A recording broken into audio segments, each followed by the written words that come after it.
अस्सलाम वालेकुम दोस्तों। अलीज़ा कंवल ने अब तक आपको बहुत सी मोहब्बत भरी कहानियाँ सुनाई, जिसमें दो प्यार करने वाले एक दूसरे को बेइंतहा मोहब्बत करते। इन कहानियों में कुछ का अंजाम तो बहुत रुला देने वाला था और कुछ कहानियों में दो खुशनसीब लोग एक दूसरे की मोहब्बत को पा भी गए। लेकिन पा लेना ही ज़रूरी नहीं होता, दिलों में बसे रहना भी मोहब्बत कहलाता है। आज की कहानी भी एक ऐसी ही नादान और मासूमाना मोहब्बत की है, जिसमें दो मासूम से दिल एक दूसरे से बेहद पाक मोहब्बत कर बैठे।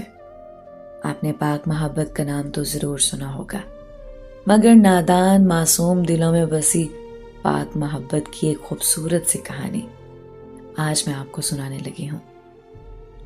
ये कहानी खावर और अक्सा की है।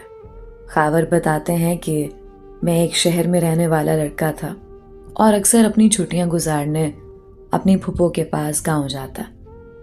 जब मैं मैट्रिक के इम्तिहानात से फारिग हुआ तो छुट्टियां गुजारने गांव गया। मेरी फूफो के घर ही मेरी कज़न और उसकी बेटी रहती थी। उसकी बेटी का नाम अक्सा था।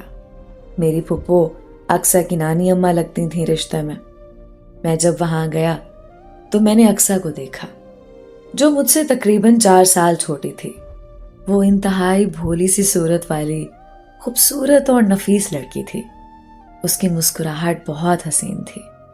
अक्सा मेरा हर काम करती थी, मुझे खाना देती, पानी पिलाती, कभी कभी कपड़े धोकर देती, मेरे कपड़े इस्त्री करके देती। जब भी खाना लगता वो आकर मुझे खाना पेश करती। अब हम शहर के लड़कों को तो इस खिदमत की आदत नहीं थी, क्योंकि मेरे सारे काम तो मेरी अम्मी करती थी और ना मैंने पहले शहर में कभी किसी लड़की को ऐसे काम करता देखा था। हम नए नए जवान होते लड़कों को कोई इतनी अहमियत नहीं देता था और मैंने पहली बार अक्सर को ये सब करते देखा, क्योंकि आज तक मेरी अम्मी के अलावा किसी औरत या लड़की ने मेरे काम नहीं किए थे।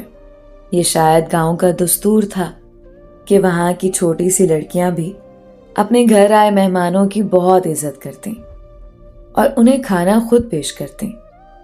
अक्सा को ये सब करता देखकर मुझे बहुत अच्छा लगता था और मैं दिल में खुश होता कि यार कितनी अच्छी लड़की है, एकदम परफेक्ट पैकेज है। यानी जो खूबियां एक शौहर और सास को चाहिए होती हैं, सुघड़ होने वाली, वो सब उसमें थी। अब मैं दिल ही दिल में उसके बारे में सोचने लगा। वो मुझे वाइफ मटेरियल के तौर पर लगने लगी। अब उस जमाने में मैं उसको अपनी वाइफ सोचने लगा कि ये तो मेरी परफेक्ट बेबी बन सकती है। लेकिन फिर कुछ दिन बाद मैंने अपने ख्याल को झटका और सोचा